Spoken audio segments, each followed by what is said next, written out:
Sonic, the heart of your system.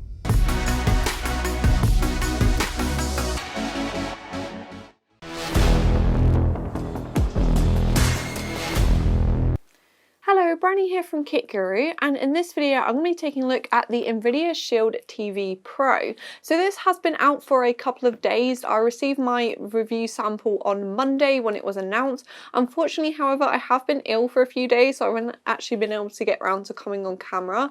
But I haven't obviously done my kind of full review yet. I do want to give this thing a couple of weeks to get used to it, find out all the features, find out all the niggles and things before I give kind of my full overall opinion. But I did want to do kind of my first impressions and unboxing here live on camera. I've never actually reviewed anything like this before, so I'm used to reviewing kind of PC components, cases, chairs, also laptops and things, but I've never reviewed anything kind of more within the tech space, and I've never owned anything like this either. So I have used other people's kind of like a Chromecast, a Fire Stick, etc., but I've never really owned like an Apple TV or kind of the other competition, like there's like a Roku TV. There's lots of different kind of those plug-in streaming devices and things out there now, so this is definitely something a little bit different to me. So the Nvidia Shield TV, I have done a little bit of research on it. So Nvidia already have one out there. The new Nvidia Shield TV is obviously kind of an updated version, and I do have the Pro version.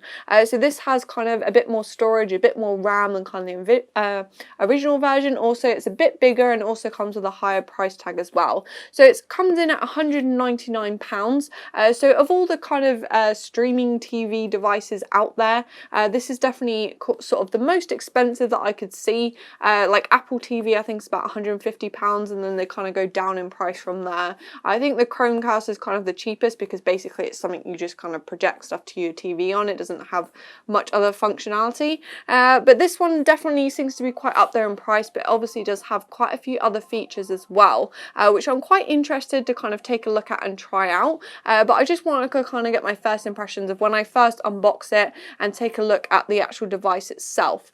So taking a look at the box, I do quite like it. It does come quite nicely packaged. It comes in this white kind of cardboard packaging. It's quite small in size. It's quite compact. It has a decent amount of weight to it though, so I'll be interested to see how much the actual Nvidia Shield weighs. But so far it does seem quite a nice kind of premium product, and I am definitely quite excited to get into it. So on the top here it tells you what you get inside. So it's the actual device, you've got the remote, and there's a nice picture of the remote on the front of the box actually, and the actual sort of Nvidia device. And the remote is something that I think Nvidia have definitely updated a lot over the previous version. From what I can see, it's got a lot more buttons and things on it now. It definitely looks kind of like a nicer device that you'd like to have in your living room. And then you've also got a charger cable as well. So obviously this Nvidia Shield TV is going to require external power, which is pretty much as expected. It then goes over the different specifications. So it's got the Nvidia Tegra X1 Plus processor, so a new updated more powerful processor. It's got a 256 core Nvidia GPU, so obviously Nvidia hardware completely through the entire thing as expected really. And then you've got Dolby Atmos surround and Dolby Atmos digital, it's basically Dolby Atmos like for visuals and audio. So that is a really nice feature to have. It's something that I think Nvidia are pushing quite hard on this, because it should be something that's really gonna improve kind of the overall immersion and experience when you're gonna be using this for kind of like your home media streaming device. And then you've also got 3 GB of RAM, 16 GB of storage. If we're talking about PC, you'd be like, gosh, that's pretty low end, but when it comes to kind of something like this, that's quite really good specifications. And then you got USB 3 expandability, so that's going to be your USB ports, so you can plug in kind of external devices, external hard drives and NAS, etc. Obviously if you're using this as kind of like your home media streaming system, you definitely want to have as much space as possible. And you've also got the 802.11 AC dual band Wi-Fi, so nice fast Wi-Fi connectivity, and gigabit Ethernet as well. So if you've got a really nice kind of home setup, you've got cables between your PC, you've got like a NAS or a server, etc. This has connectivity to fit into that, and also it is future proof as well. So here in the UK, most of us have pretty poor internet. I mean, there's places in Europe, you guys definitely are doing a lot better. Some areas of America as well do definitely have really good internet. There's a few places in the UK you can get gigabit internet, but it's quite expensive, and most of us unfortunately has to go without. But obviously quite future proof for stuff like that, and you wouldn't want anything less on if you're buying something with less than gigabit Ethernet now. You're definitely kind of setting yourself up for failure in the future, I guess. And then also it's got Bluetooth 5 as well, so once again more connectivity on here.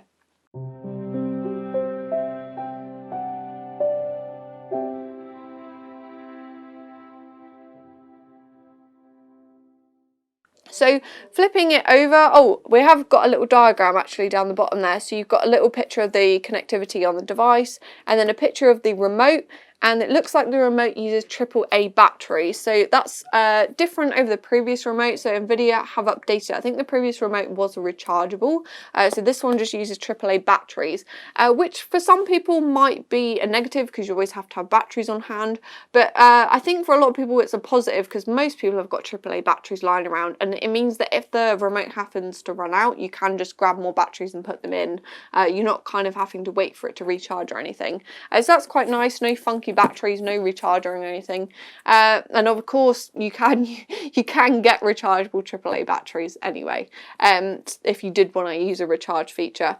So you've got the premium home theatre experience. So this is basically telling you the cool features that it's got to make it great for kind of your home media streaming theatre experience. So the Dolby Vision and Atmos, so that's what I mentioned on the other side for better visuals, better sound, etc.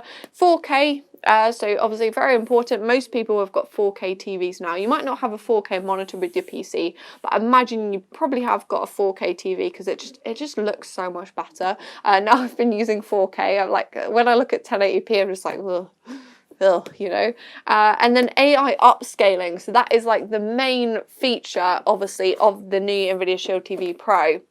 And it's something that they're obviously pushing quite heavily. Nvidia and AI, they're obviously in bed together. Nvidia have spent a lot of money kind of investing in AI research and developing AI. We already know about it because of like the RTX DLSS that uses like AI. But they've kind of implemented it here with the AI upscaling, so that if you're going to be streaming like a 1080p file, the Nvidia AI does some funky stuff and it makes it look better in like 4K. So if you have a 4K TV, you can watch stuff that isn't 4K in 4K. This I'm really excited to try out because of all the features and stuff on this thing, that's the thing I'm quite skeptical about, because you know with like DLSS that didn't look so good, but with this I'm quite interested to see. They apparently have quite a cool demo, so I'm definitely going to try that out. And then you've also got the upgrades, what you get with the Nvidia TV Shield Pro. So I obviously have the Pro, which is the bigger version. They also have kind of the standard version, which is the little kind of stick dongle type thing, which is for those of you that probably aren't going to use the USB ports. You're not really interested in using it as like a TV Plex media server, so you want to save a bit of cash really on the features you're not going to use, but it does just tell you what you get with the Pro. So you've got the two USB 3 ports, you can use it as a Plex media server, you can also use the play Android games on it, which is definitely quite cool, and then obviously you've got more RAM and you've also got storage as well. So 16 gigabytes of storage isn't that much, but when we're talking about like Android games, they don't really take up much room, although there's quite a lot of exciting stuff coming out on, like, I don't really mobile game if I'm honest. Like my mobile phone, even though you spend like hundreds and hundreds of pounds, like a really high-end mobile phone, and then most of the time I just have it in like battery saving mode and never really use the power. But for those of you that are used to playing mobile games, this is quite cool that you could also play them like on your TV at home. You're not just stuck to kind of that tiny screen. You've got like PUBG on mobile. I think League of Legends is like doing a mobile game. I keep seeing adverts for it everywhere. So lots and lots of games kind of coming to the Android gaming thing. So yeah, you can play them all on this. I'll definitely give it a go. I mean, it gives me an excuse to try them out, doesn't it? And then on the back here, we've got a nice, really nice setup. That is a huge TV. The TV I'm trying this out on is definitely not that big or fancy. You've got a lovely setup there, and then you've got the little Nvidia shield down the bottom with the remote. The remote actually looks to be the same size as it there. I suppose maybe it is that big, I don't know. And it just tells you about the fact that it's powered by Android. So you've got Google Play, GeForce Now, that's another nice gaming feature. Obviously, with this being Nvidia, like it's not specifically aimed at those people that are already like PC gamers and stuff. Obviously, people that are well aware of Nvidia, but it does have all the gaming features. It's almost kind of like a home media streaming device that has gaming kind of with it as well. So it's not specifically aimed at gamers, but obviously a lot of the features and stuff on it are for gamers, which is nice. And it also works with Google Assistant and works with Amazon Alexa. So one nice thing about this, because it's Nvidia, it kind of gets past all of like the competition between the brands. So like you're not going to have like Apple Music and like on like a Fire Stick, for example, whereas with this I think you can have I think you can have like Spotify, Apple, I don't know if you can have Apple Music actually. There is a nice little chart in the press release kit, and I have done research, but I haven't memorized the entire thing. But it basically, a lot of it, from what I can tell, you can have a lot of crossover. So if you like to take your favorite, like you like using Amazon Music, but you like using Netflix, and you like using like Spotify, and you aren't particularly loyal to one brand. This one's because it's Nvidia, they're just kind of doing their own thing. So you can take apps from different kind of places, and you don't have to be loyal to one thing, which is quite nice. And then you've also got the fact that it will control your smart lights, your thermostats, etc. So if you've invested in all those really fancy lights that you can turn off and on with your voice, etc., or you've got like a really cool is it called a Nest thermostat and things, this will work with that. So we're really going into the future, aren't we? This whole like AI and smart home connectivity thing. I definitely am a bit behind with that, I think. I've definitely got to invest, I think, in some of the smart home stuff, because it's definitely becoming a lot more affordable now. So yeah, here we go. Oh, and apparently the shield stand is sold separately, so I'm going to guess that's that little triangle down there we don't actually get in the box. But I have been talking forever and ever and ever about the outside of the box. This is meant to be an unboxing. Oh, you know what? I brought a knife, and I don't think I need it. No. It actually has, like,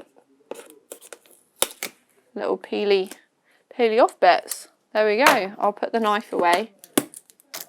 Get rid of this peely plastic. Do the honours. Very nice. Ta-da! Wow, you know what? It's a hell of a lot smaller than I thought it was going to be. From the box, I was like, oh, there's no way the remote's going to be the same size as it. And it is. It's actually really small. It's kind of the same size as like an external hard drive. Like if you've got, was it like a WD passport or something? It's basically that sort of size.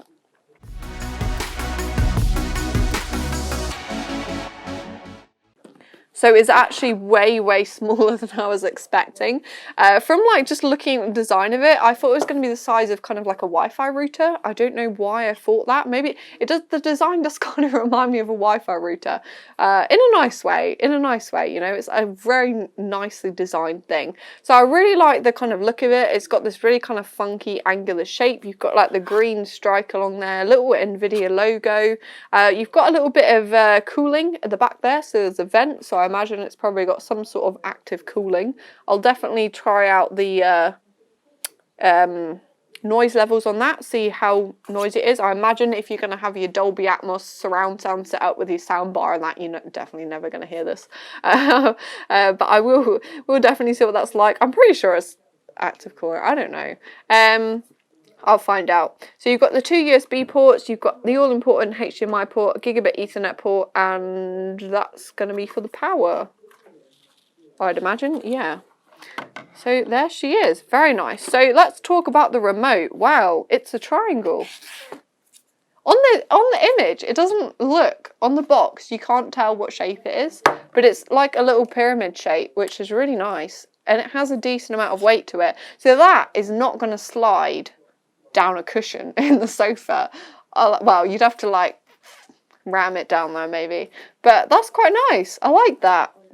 I mean, it will like sit on, like when you're sat on the sofa or whatever, it will sit on a table. And it will just kind of face you nicely. I do like that. That's a really smart design.